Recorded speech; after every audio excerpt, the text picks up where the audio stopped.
Hello guys, Crispy here, welcome back to another video. In this one, my friends, I'm gonna be testing Baldur's Gate 3 in its minimum and recommended system requirements. Going over the minimum requirements first, on the processor side of things, it asks for the Intel i5-4690, a 4-core, 4-threaded processor, or the AMD FX 8350, which is an 8-core CPU, supposedly. And I got the AMD CPU right here. I'm gonna be running this in stock speeds as usual for these requirements videos. On the memory side of things, it asks for 8 gigabytes of RAM. We got that running in dual channel. It's just a basic 1600 MHz kit of DDR3. Next is the graphics card, and it asks for the Nvidia GeForce GTX 970 or the Radeon RX 480. And I got the GTX 970 right here. I don't really have the RX 480, unfortunately, in my collection, but this is the older of the two as well, so it should be interesting to take a look at. And lastly, for the minimum requirements, it asks for 150 gigabytes of available space, SSD as well. So I'll be running this crucial MX500 1TB SSD. Moving on to the recommended requirements now, and it asks for the Intel Core i7-8700K or the AMD Ryzen 5 3600. I don't have either of them, but I have the Ryzen 5 3600X, which is basically the same thing as the Ryzen 5 3600. It just has a couple of 100 megahertz higher clock speed. So the 3600X will perform basically the same as the recommended processors. On the memory tab, it asks for 16 gigabytes of RAM. We'll be running that in dual channel as usual, and this is 3200 megahertz CL14 RAM, and it's a G-Skill Flare X kit. Now for the graphics card, it asks for the Nvidia GeForce RTX 2060 Super, which unfortunately I don't have yet. I will be buying it because in the previous video, the top comment was 2060 Super request, so yeah, stay tuned in. But I do have the AMD GPU this time around, the Radeon RX 5700 XT. Quite a decent GPU even by today's standards, and one that you should probably consider because it's very well priced these days. Lastly, for the storage, it asks for the exact same thing as the minimum requirements, SSD 150 gigabytes, and this time I'll be using a PCI Express 3.0 NVMe SSD. Let's play the game on the minimum requirements now, shall we? Here we go, it's desktop time. We got the GTX 970 installed with the latest Nvidia drivers. You can see all of its specs right here in Tech Power Up's GPU Z. It's running PCI Express 2.0 x 16 because of the FX processor. And look at that, by the way, this is almost 10 years old. Holy. And on the left, you can see the FX 8350 at stock speeds and the 8 gigabytes of RAM. Remember, it says 800 megahertz, but it's actually double of what you see right here, so 1600. Okay, right off the bat, guys, this took quite a long time to load to get to this menu right here. It took like a minute. It usually takes way less than that. Let's go over the settings first. I'm starting at 1080p resolution, low settings, because, well, it's minimum requirements, right? And I'm gonna disable the anti-aliasing as well. Oh, as well as the dynamic crowds right here. Something tells me that the FX doesn't really have what it takes to have that enabled, so let's disable it. Let's do this. And we're here, guys. This is not the big city, okay? I'm just testing it out here in the initial part of the game, and then I'm gonna move on to the big city, Act 3, where things usually get really CPU bound, and I think the FX will struggle quite a bit once we get there. But yeah, it's not too bad around this area. As you can see, the FX is almost fully maxed out, as is the GTX 970, although now we're starting to have quite a bit of stuttering right here. Probably loading in new areas and stuff like that, actually. It's not the end of the world, is it? What is this? What happened? Hello? Maybe it is the end of the... Oh my god, it's dropping to 20s! What the heck? No, you were doing so well, FX. I guess it was loading this area, maybe, and then we got those massive stutters right there because of it. Anyway, let's keep on going right here. Yeah, those 1% lows will inevitably be very low, unfortunately. Lowering the resolution to like 720p doesn't really do anything because the GPU usage isn't even maxed out. If it was a GPU bottleneck scenario, yeah, lowering the resolution would make a difference, but it isn't, so yeah, that wouldn't do anything. Look at the things loading in. Oh my god, it stopped! Oh, okay, it just went into a cutscene. That's what happened. Alright, ignore them and proceed. I don't care. Do you really want to fight me? I am the main character. Dude, stop. I don't care. Let's go. Can I move? I can't... What is... It takes so long to load the cutscenes, guys. Oh my god. Anyway, fighting them, as I was saying, is turn-based, so you don't really need fast reactions or anything. The game should play okay with these FPS that we're getting at the moment. It's just point and click, basically, and that's about it, you know, not much to it. Now, the thing is, the stuttering is quite annoying, and it can be very distracting, especially when you're immersed into the game, you know, because this is an immersive game when it's running well, and with 4 FPS, 1% lows, yeah, I'm just gonna stop it there, okay? And I'm gonna go to the wilderness. Basically, as I was saying, guys, in more populated areas and settlement areas with a lot of NPCs and so on, it will start stuttering like crazy and get really low FPS, as we saw, right? And that wasn't even one of the most intensive areas. But here, out in the open, if you're not really seeing a ton of NPCs in front of you and enemies and stuff, it can actually get pretty decent FPS. And locking the frames in this case would also help it quite a bit at like 40 frames per second, for example. It would just stay locked there and not move at all. GPU is also maxing out right here, so not a problem. But the thing is, the game doesn't take place only in these open areas without much interaction with NPCs and so on. And well, inevitably, it will start dropping like crazy and get really low FPS, and it just become terrible, basically, right? Let's kill these bastards right now. That one as well. Okay, and turn. Never mind. He's gonna come to me. Let's go. And now we can kill him. Thank you very much. Very dumb animals for the size of their brains, you know. It's pretty weird. But well, at least we can take away that the GTX 970 can actually run the game pretty well. As you can see, it has the power needed to push around like 60 frames per second, 40 to 60 most of the time, I guess. So that's not terrible, right? It's just the FX really shouldn't be in the minimum requirements. I'm gonna stop it there though, and we're gonna go to the big city of the game where things are even more CPU bound, and it's probably just gonna get wrecked, basically. And it seems like it's getting pretty reasonable frames. I thought it was going to be a much bigger bottleneck. Oh, there we go. As soon as we start walking, it drops instantly. And if you start moving around like this, looking around you, yep, things can drop even from 20 frames per second. So yeah, it becomes quite terrible, as you can see, guys. It's kind of not unplay. Oh my god, now it is. Okay, but as long as things stay above 20 frames per second, it's not unplayable completely because of the nature of the game. You just point and click things, basically.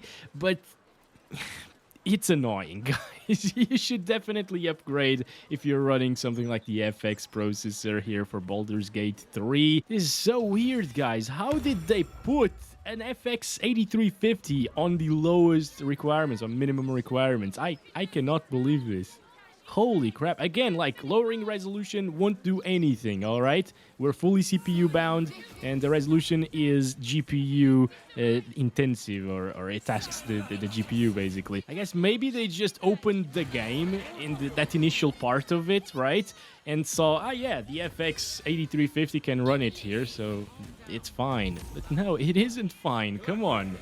More than half of the game will be spent in areas with a lot of NPCs, or at least like 5 NPCs, and that will make the FX just crap its pants completely. Now, there is one more thing that we can try here. This game has DirectX 11 and a Vulkan API, and I've been testing it with DirectX 11 so far because with the vast majority of systems that I have tried here in Baldur's Gate 3, it's always performed better in the X11, and it was a stuttery mess with Vulkan. But let's see if that's different with the FX processor. So that's not an inspiring start, but I'll try again. Okay, so the second time around, it actually did launch. As you can see, it's been loading the shaders for a long time now, like 3 or 4 minutes, and it's using the Vulkan API right there. Hopefully, it won't stutter as much, because at least it preloaded the shaders, right? Oh, that's not good. What the heck is this? No way! What is going on? So we got the same error twice. Device lost. That's pretty weird, guys. It says disable any screen recording software, and I'm not using any screen recording software in this system. I'm using an external capture card with another PC to record everything that we've been seeing in this channel for years. So it's not that. Okay, make sure your Windows updates have been installed. It's also using the latest Windows 10 version. Make sure you have the latest graphics drivers. We also have that. Disable SLI crossfire. Yeah, that's no problem either. Like, it's not enabled. So we're back here again. Crash reporter. Okay, I guess we won't see Vulkan then. Let's go to the recommended requirements. And here we have it. The RX 5700 XT is installed with the latest AMD drivers. You can see all of its specs here in Tech Power Up's GPU Z once again. And on the left, we're pairing it with a Ryzen 5 and the 16GB of RAM. Alright, looking much better at the moment, guys. Look at GPU utilization. It's maxed out, so the Ryzen 5 is doing its job just fine. Start counting the FPS as well. Look at that. Oh, it's smooth. It's buttery smooth right now. High refresh rate as well. I can feel the extra frames. And it's also not stuttering too much. I can see some frame time spikes right there. Same little pause over here, actually.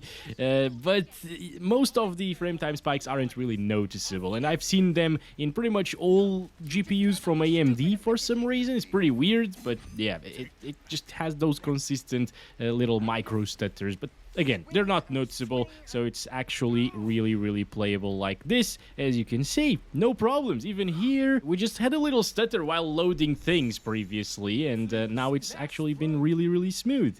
All right, see how quickly it went into the cutscene there? Also very nice. Okay, please, people, just stop it. Stop fighting each other. Also, these cutscenes are looking a lot better with the depth of field and stuff on the high settings. Oh, I forgot to show you the settings. 1080p, high preset at the moment. The only thing I changed was the anti-aliasing. It was set to TAA, which is quite blurry, as you can see on the right there. And I set it to SMAA instead. Everything else is set to the preset. Let's attack them. Yes. See that? See how quickly that was, guys? It's so much better like this. You don't lose the immersion. All right, here we go. Let's fight the bastards. Same thing as before, right? End turn. She's burning, dude. This one is burning. Actually, both of them are burning this time around. What is going on there? That's weird. Okay. All right. What is that? Hit metal? Okay. I am a little bit confused.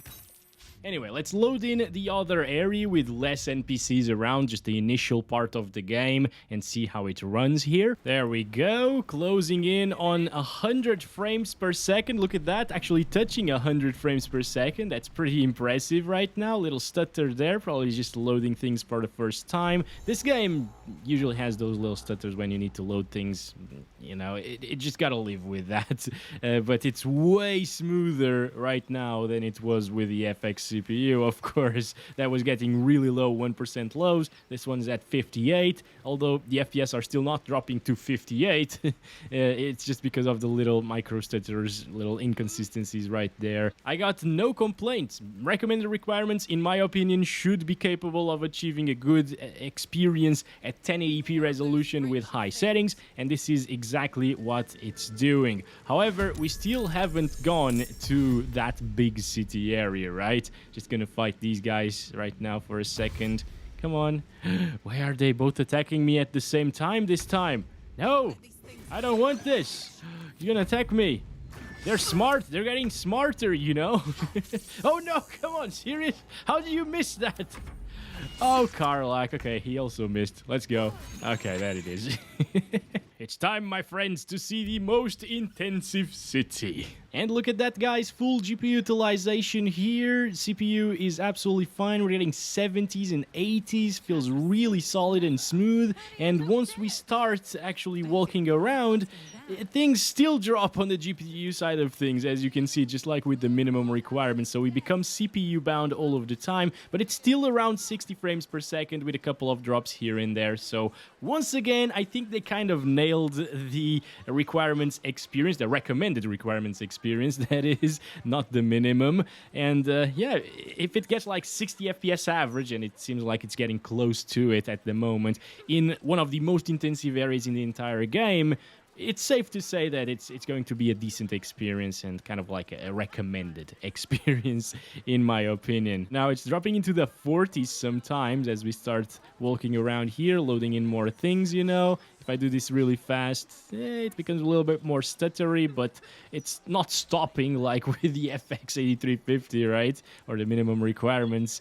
And over in this area with a ton of NPCs and some magic effects going on by these girls, you know. Yeah, there we go. It does dip down sometimes a little bit further into the lower 40s. Once again, I think I would be fine with like a 30 FPS locked experience anyways in a point-and-click game like this with turn-based combat. And this is well above that, so it's perfectly fine even in the city area, as you can see. No problems with the recommended requirements. So yeah, I don't really know why they messed up the minimum requirements so much in this game. Like, this is perfectly acceptable as recommended, in my opinion. But we should probably try to find the minimum requirements, the actual minimum requirements, in another video. So stay tuned in for another series that I have in my mind. Okay. Alright, that's been it. Thanks very much for watching this. I hope you guys enjoyed it. Again, if you have anything close to the minimum requirements, I wouldn't really buy this game. I don't recommend it in terms of CPU. You know, if you have a GTX 970 with a 6-core CPU like a Ryzen 5 1600, it should be absolutely fine. I'll catch you in the next one very soon. As always, love you all. Bye-bye.